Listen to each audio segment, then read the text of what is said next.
से अइले हमर सैया जी सीधे गइले स्कूलवे में। दिल्ली से अइले हमर राजा जी सीधे गइले स्कूलवे में।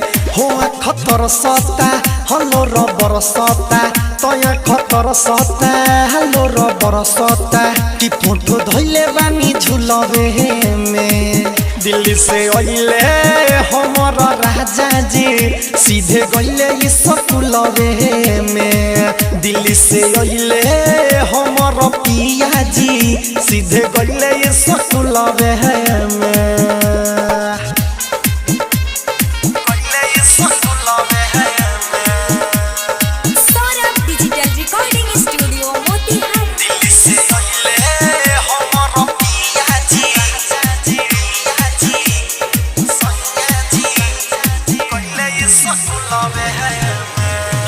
गोर रहले भैले करिया दुबारा गइले तबंग भई लगारी घोरा पैदल अइले। सैया के तनी कोन बिसरे सुरतिया हो सुरतिया हो तो सुरतिया हो।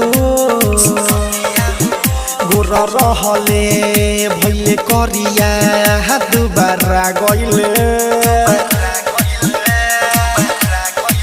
तबंग भई लगारी घोरा पैदल अइले।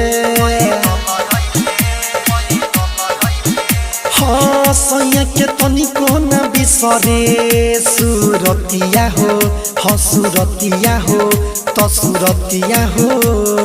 आवे रोआई कहाँ हम जाई हुई है कावाना वो हलिया में। दिल्ली से अइले हमर सैया जी सीधे गइले स्कूलिया में। दिल्ली से अइले हमर पिया जी सीधे गइले स्कूलिया में।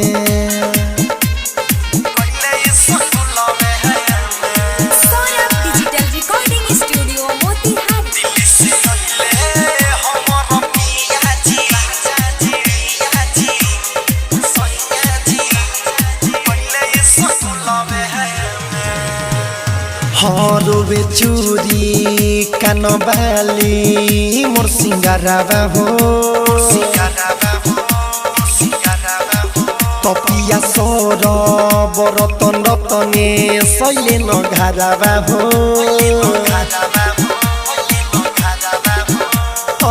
राइटर छबिला के बिना न रहाई हो न रहाई हो न रहाई हो।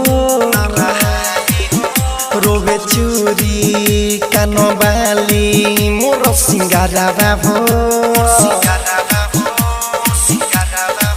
तपिया सौर बरतन रतने सैले नघाराबा हो।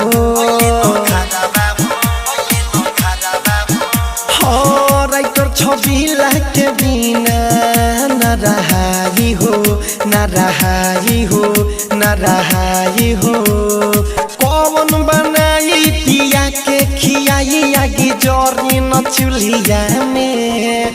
दिल्ली से अइले हमर सैया जी सीधे गइले स्कूलिया में। दिल्ली से अइले हमर राजा जी सीधे गइले स्कूलिया में। तया खतर सता हलो रबर सता हो खतर सता हलो रबर सता फोटो धइले बानी झुलवे में। दिल्ली से अइले हमर सैया जी सीधे गइले